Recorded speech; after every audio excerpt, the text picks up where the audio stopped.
guys, kumakarga ng fuel. Yung mga kasamahan naming barko. Kami na yung susunod dyan. Nagkakarga din kami ng fuel.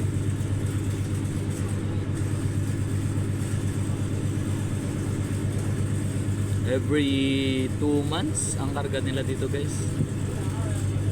2 months bago kami dumikit dyan sa tanker na yan. Madami na yan kanina guys. Balik kami yung pang last data. Ewan ko kay Kapitan. Kasi sunod-sunod na kami araw na walang operation.